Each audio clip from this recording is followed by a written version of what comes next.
Good evening, everyone, and welcome to the PRM Principals Forum for the first PRM Principals Forum for the 2024-25 school year. I'm Mark Mongan, I'm the principal. And I'm Cecilia Ortiz, assistant principal. And we want to thank you all for joining us this evening.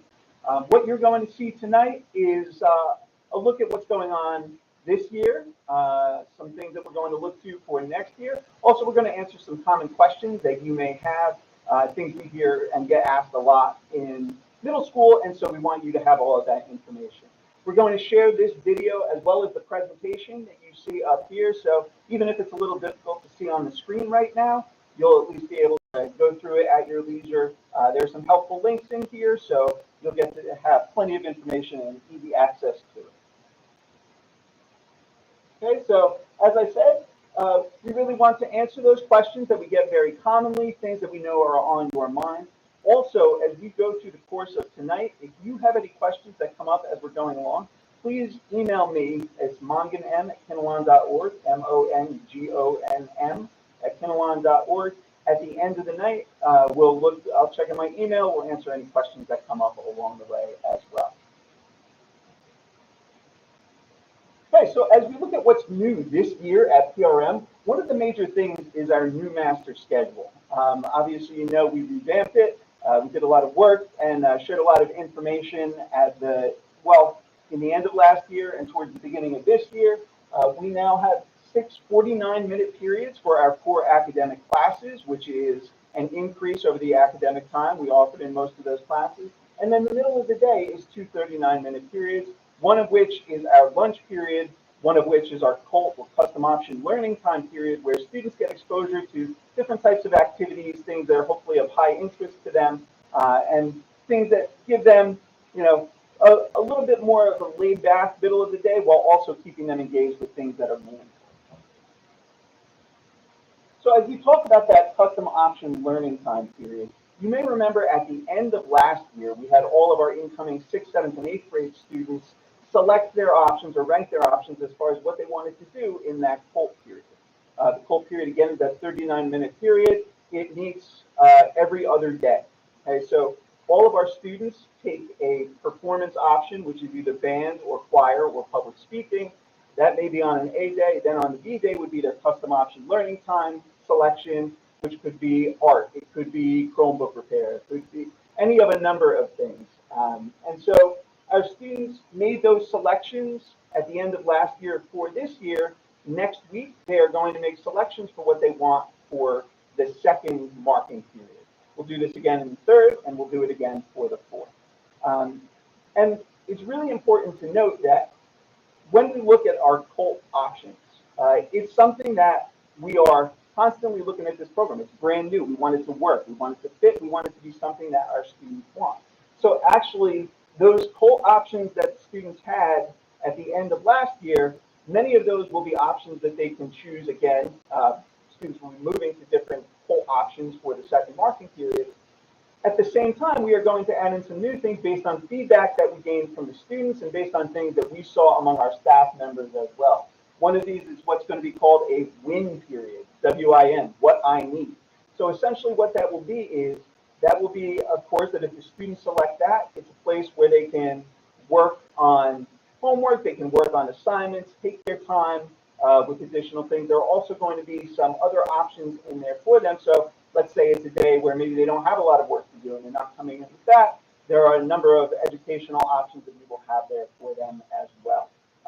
This is something that our students have expressed a desire for. It's something that our teachers and staff see could be very valuable to the students as well. So we're going to be offering that option. And again, students are going to be making these selections next week. We are going to be sending a letter or an email with the Google form for those selections, also explanations of what the different COLT options are. We're going to be sending that home to you parents as well so that you can see, and you know, we encourage you to have that talk with your children. You obviously know them best, so it's good to talk with them about helping them to make the choice that you think is going to be the best fit for them. And again, as we look to that COLT period in the middle of the day, we want it to be an enjoyable time. We want it to be something that they get a lot out of as well. And I think having that conversation with them, I think, helps get them towards that. Okay. Mrs. Yost, please share some information about our new student information system. Yes, so also new this year is our student information system, which is called Real-Time. So many of you are probably pretty familiar with Real-Time. This is the platform where you can see all of your child's grades, progress reports, attendance, and any kind of communication from the school. So for attendance, what we're looking for is for absences that we know that our child is going to be absent, that we're entering those through the Real-Time portal by 9 a.m. Some of the methods in the past we're kind of doing away with to streamline. So we're no longer using the email, PRM attendance. Most communication should come through Real-Time. And if you miss the cutoff at 9 a.m., you can just call the school and we'll be happy to report that your child will be absent. If that is not done, then you will be receiving a phone call, which is a notification from the school that your child is marked absent, and that's just a safety procedure. We want you to know that your child has been marked absent and we were not notified. At that point, unless there's an issue, there's really not much more for you to do.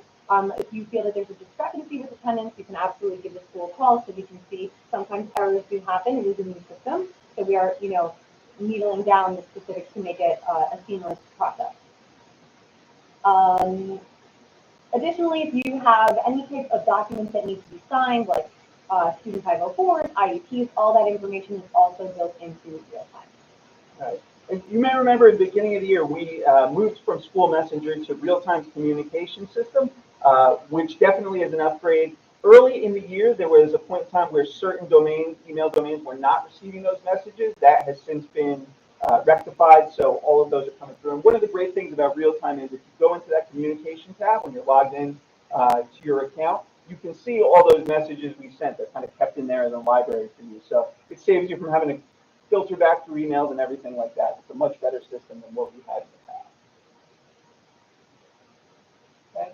Another thing that we're doing new this year is giving 8th graders opportunities to experience Kinnelon High School in a way that's different than they have been before. The administration and the counseling department and the staff at Kinnelon High School have been fantastic about giving new opportunities up there for students to come in, and we're taking that even further, working closely with them for different types of opportunities. Like I'm sure you heard just last week at the end of Kinnelon High School Spirit Week, we brought our 8th graders over for their Color Day pep rally. Gave our 8th graders a chance to see all that school spirit and the really cool things that they do up there, and hopefully piqued their interest and gave them something to look forward to, because our 8th graders in less than a year are going to be up there, and there certainly is so much that they have to offer. I think something that's going to give them even deeper understanding is this KHS Shadow Day that we're going to be doing, and that's going to be on November 14th. What's going to happen is we're going to bring our 8th graders over. They're going to be broken up into small groups. They're actually going to have a chance to go into some classes at Kinnelon High School and to really see what the day-to-day looks like there. Get a chance to experience the type of thing that they're going to be living through when they get up into 9th grade coming up in the near future. Kinnelon High School has so many wonderful offerings, and in the past we've done our best to communicate them, but I think this goes a step further and really gives them that three-dimensional experiential understanding of it. Really shows them what wonderful things they have to look forward to at Kinnelon High School. And again, you can't thank the administration and staff enough for welcoming us and our students in order to be able to do this. Okay. This is something else that's new, students riding bikes to school. And let me just say this, I am a huge fan of bike riding. As someone who spent most of his childhood riding a bike, it's a great thing, it's great exercise. Well, there's e-bikes, the exercise thing, a little bit less of a factor there. Still a great way to get around, great way to be outside. We're very happy that students can now ride their bikes to school. There are just some things we really want to emphasize because, of course, as with everything, safety is the most important thing. It is so important that students are wearing a helmet at all times, under all circumstances, while they are riding their bike. Students must be obeying traffic laws. You know what the streets are like here, and right outside our school, Keel Ave doesn't have a very wide shoulder to it. So, it's very important that our students are cognizant of the cars around them, are obeying traffic laws. Of course, We implore drivers just the same way to be careful and aware of their surroundings. With our students, though, it's really important that, again, they're conducting themselves safely as they're coming to and from school. And then we have a bike rack that we put out in back of the school. So students have a place to secure their bikes throughout the school day. We can see just based on that, as soon as we put it in, we have to order another one because so many kids are riding their bikes to school. Again, it's a wonderful thing, but just so incredibly important that our students are making sure to obey traffic laws. There have also been some, back at our back to school night, Chief Napolitano and Kinnelon Police came to back to school night to share information. We will send that out along with this again, just so that you can see that, because there are different classes of e-bikes and they're treated differently in the eyes of the law. Some e-bikes really approximate what a motorcycle is to a degree. So, not all e-bikes are legal in all circumstances for students at the age levels we have here. So we'll share that information, and again, encourage you to review that with your children and just help us uphold that top priority, just keeping them safe. Okay, so to continue the conversation about safety, on October the 10th, PRM conducted our off-site evacuation drill. It was successful, and that drill would be conducted, or that situation where that drill was conducted to practice a situation where we would need to leave the building, and our go-to site of evacuating the Kinnelon High School auditorium would be unavailable for some reason, then we would go to the DPW. So we conducted that drill with the help of the KTD. It was very successful. It was a learning experience.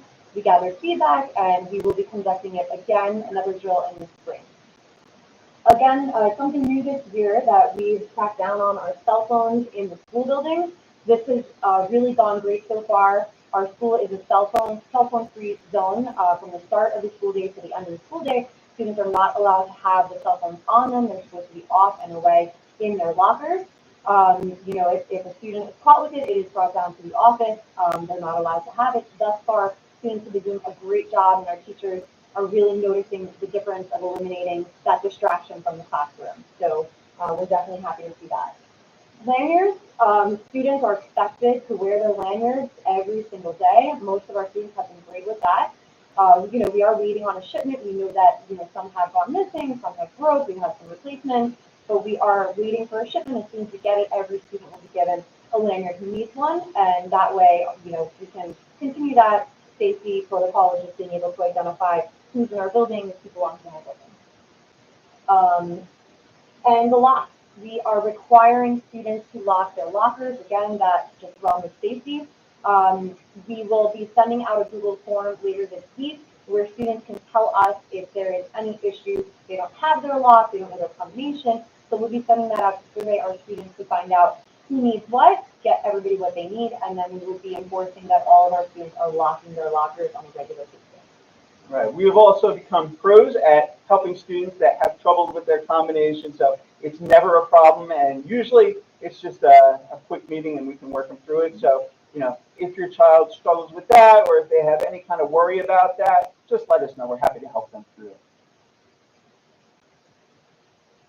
Okay. And now, as we look forward to 2025, 2026, you have heard us mention before in a number of ways it's come up at board meetings as well. One of the things that we are looking to do is move the PRM schedule to something that more closely mirrors the Kinnelon High School schedule. And what that will do is accomplish a number of purposes. It gives us more curricular opportunities for PRM students, particularly if we can share staff between the middle school and the high school, or if we align closely enough that there are things that some of our students could take better advantage of over at the high school. This gives us the opportunity for that. Many of you know that it's been quite some time that our most advanced math students in the Jumpstart program have taken geometry at Kinnelon High School. Well, this would allow us even more opportunities for that type of a thing. That sharing of staff. It's also more efficient for the scheduling coaches. We have a number of coaches that work in one building and coach in the other, and this would just help align that better. And again, just make it easier for staff and students to have that time they need, for practices, for games, for things like that. It's just in making this change, that's something that we're going to be able to enhance our program in a number of different ways. Obviously, there are a lot of logistics in that. Those are things that we have already begun working through and is going to continue to be a major focus throughout the course of this year. This is definitely something that you will be hearing more from us about as we continue to do. Okay, and grades. Again, now we're going to talk about some things that come up, questions that we routinely receive. One of the things that comes up most often is, what are the requirements for honor roll? Very simply, it's a B or above in classes graded on the ABCDEF or ABCDF scale, or an S or above, satisfactory, for classes graded on the OSU, outstanding, satisfactory, unsatisfactory scale. Numerically, what that equates to, that B is an 83 or above for the honor roll. And then we print honor roll certificates and give those out about a week or two after each marking period concludes. Another question that comes up very commonly is, what are the requirements to receive an invitation to the National Junior Honor Society? Many of you already know that we have a chapter of the National Junior Honor Society at PRM. In order to take part in that, you actually have to be invited to apply, and the first two things that are looked at are academic and citizenship or behavioral criteria. So the numerical average required for an invitation to the National Junior Honor Society is a 93 or above. It actually says 93.00 because it was something that rounded to, you're rounding and it gets you up to a 92.5, less than the 93. This is a really elite club, so the standards are very high. As far as disciplinary, the disciplinary requirements of this in the year for which a student is eligible. So let's say, for example, if I'm a 7th grader, this is my first potential year of eligibility. When we talk about my cumulative GPA, it would be all 4 marking periods of my 6th grade year, and then the first marking period of my 7th grade year, because we do these calculations during the second marking period. In the eligibility year, we would be looking at, in my 7th grade year, what is my disciplinary standing? So it would be no suspensions, no confirmed incidents of HIV caused by me, and no more than 2 detentions in the time when eligibility is considered. So again, this is a little more than a quarter of the way through the year. This is something that we do in late November, early December. For 8th graders, the same holds true. It's just when we're calculating grades, we're looking at cumulative GPA. That would be all of the 6th grade year, all of the 7th grade year, first marking period of the 8th grade year. And again, looking at the disciplinary record for the 8th grade year to the point when we do that calculation. So September to November, December in there. Once a student then is invited to apply, they can either choose to accept that invitation, and then there's information that we ask them to submit. It's reviewed by our faculty council, which is a body that we are required to convene based on the National Junior Honor Society standards. There is a lot to know about NJHS. I encourage you to look at our bylaws. Everything is spelled out in there. And then if you have questions, certainly you can contact me or our National Junior Honor Society advisor, Ms. NASA. And once again, just to reiterate, we will be sharing this presentation with you, so as well as a recording of everything we're talking about tonight, so you'll be able to click all those links to get a look in more detail at the things that we're talking about. Okay, so in addition to a comprehensive scope of academics, PRM, we also offer many curricular programs for students after school. So again, as Mr. Mongan has said, these links are applicable for you to see the individual clubs and activities that we offer here at PRM. They are offered after school, different dates depending on the club. And as far as sports is a great way for students, especially middle schoolers, especially 6th graders, to just get involved, even if it's something that they've never thought that they could do, to join a sport. So we definitely encourage anybody that's looking for a way to get involved in the school community to join a winter sport. So if you're somebody that's interested in that, again, click the link and you can see a list of our winter sports. But also, very important dates here, if you are interested and you don't already have a physical for the year, your child will need to complete a physical by November 1st. So we are asking that those physicals are handed in person. You can send them to school with your child, not electronic copies. It's a pretty cumbersome process to get students cleared. So this date is very important, and you may not be considered eligible to participate in sports if the physical goes past that November 1st date. So we definitely encourage students to get involved in clubs and sports, athletics, to get involved in the school community, in addition to their academics as well. Right, and again, I just want to emphasize that date, November 1st, because I know a very common question we get is, well, wait a minute, I got my paperwork in, and maybe it was after the deadline, but it's still before the first practice that happens. Well, what happens behind the scenes and what is required to happen behind the scenes is once that paperwork is handed in, not only does it have to be reviewed in-house, and we have to make sure that we have all the information we need, it also needs to be reviewed by our school doctor. So it takes time for that process to happen.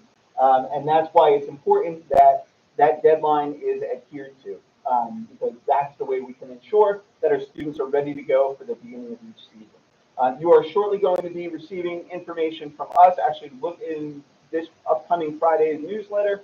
You're going to see some dates about tryout times and things like that for the upcoming winter season. But again, please adhere to that November 1st deadline. That is extremely important. Great, and just a reminder about our school website, that is where all of our information is housed, and to check out that weekly newsletter for all the information and more specifics of what we're going through here. So, in addition to clubs after school, how is your child getting home? So Tuesdays, Wednesdays, and Thursdays, we have late buses for our students who are participating in both after school clubs, after school support with teachers, tutoring, and athletics. So on Tuesdays, Wednesdays, and Thursdays, we have late buses depart from PRM between 4 and 4:10 p.m. So the stops are different from what your child's usual bus stop is at the regular dismissal time. If you need, we don't publish that information, but if you need assistance in figuring out what your child's stop will be, we always help the students get on the bus, decide where they're going, but you can always call the office. Those stops are usually different, and they're usually further away from your home.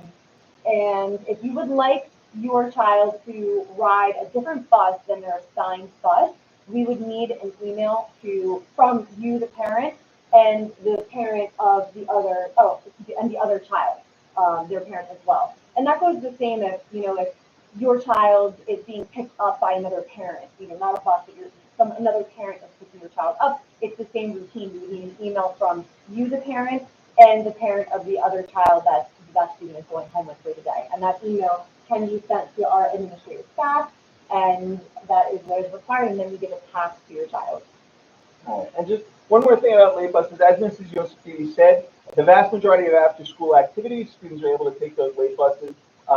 There are a number of our sports teams that practice beyond the time the late bus leaves. So in those cases, students will need to arrange their own transportation, but our coaches are very good about communicating that information. Okay, parent-teacher conferences. So this is something that is coming up quickly. For our 7th and 8th grade parents, our process is the same as what we've done. For our 6th grade parents, I know this will be new to you. So what we do is we are going to put out a sign-up genius. So you're going to be able to go online. You're going to be able to find your child's teachers and then click a specific appointment time that you can meet with them. These appointments are going to take place on Monday, November 4th from 1:30 to 3:30, and then 6 to 8 o'clock at night. And then on Tuesday the 5th, 1:30 to 3:30 as well. The reason we moved to, the way we used to do it is, parents would just come, they would sit in a line of chairs, and if they got to the teacher they wanted to see in time, great. And if we ran out of time, we would have to make some other kind of arrangement. Wasn't really an efficient process. It led to people missing out on where they wanted to be, and it wasn't really a good use of parents' time either, because we know making time to come out, I mean, everybody's busy. Everybody has work to do or other things going on in their lives. So by allowing you to schedule those specific times, you know when to be in the building, the teachers know to expect you. It really makes those conference times the most useful that they can possibly be. Conference time slots are 5 minutes. That may sound quick. You can have a really in-depth conversation in 5 minutes. That is certainly what we've seen. If for whatever reason you hit the end of that 5 minutes and there was more that you and the teacher wanted or needed to talk about, you could certainly make an arrangement for a further call or something like that at a later point. But what we have seen over now this is going to be several years that we have been doing it this way, it really has been working out well, and we're pleased to be able to continue it. And just so you know, that conference window is going to open for everyone at 6 p.m. this coming Friday. You'll also see a notice. We sent out a notice in the newsletter last week. You're going to see that notice again, gives you all the information, everything you need to know about signing up, how to find your child's teachers, everything you could potentially want to know about that. Okay. And then just some upcoming dates. The link to our calendar on the website is right here, and I encourage you to go there. Everything that is currently scheduled in the year is there. I just want to highlight a few things for you because I know there are some events where families like to invite maybe the grandparents, some aunts and uncles, some extended family. One of those that's coming up at the beginning of December is the TREPS Marketplace. TREPS is a fantastic program. We are so fortunate to have the HSA's support in this and to allow that to run, and Mrs. Sackowski, our advisor. We also get support from the Future Business Leaders of America at the high school. I mean, it's really a great program through which students learn business concepts, and then they actually run their business at the TREPS Marketplace, selling items that they have created. So again, this is one where we know people like to invite a lot of family and friends, and we welcome everyone. So that's going to be on Thursday, December 12th. Our holiday winter concerts, that's another one where we'd love to have a packed house for those, and that always seems to be the case. So again, happy to have you invite all the extended family members and everybody that wants to come see our really talented student musicians and our talented music staff as well. Those are going to be December 16th for the band and December 18th for the choir. Looking way ahead to the spring, and again, if you go on our calendar, you'll see stuff mapped out all the way through June. Our choir concert will be on May 19th, May 21st for our honor groups like our advanced musicians band, our PM choir, and then May 22nd, the band and jazz band will be performing. And then the 8th grade promotion ceremony, obviously a very momentous event for our students and our 8th grade families, taking that final step in middle school, getting ready to high school. That's on Thursday, June 12th at 9:30 a.m. We do that outside on the back field, weather permitting, and really hope that the weather does permit because it really is the perfect venue for it. Again, these are just highlights. I really do encourage you to go look at the school calendar. You'll already be able to see our state testing dates, New Jersey Student Learning Assessment for math and language arts for 6th, 7th, and 8th grade, science for the 8th grade as well. You'll be able to see the 8th grade trip date on there. Again, just a wealth of information, so please do check that out. Okay, and at this time, I know we shared a lot of information with you. Again, if you have any questions, I'll check my email in just a moment. You can email me at mangan@mckinnelon.org. If you are watching this in the recording and questions come up, certainly feel free to reach out to either of us at any time. We're happy to answer any questions you may have.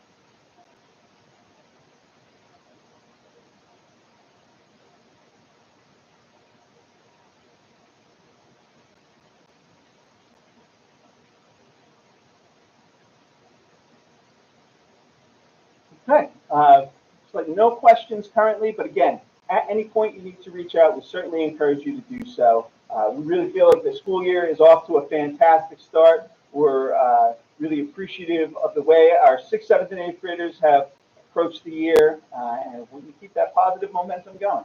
Thank you all for joining us this evening. Have a good night.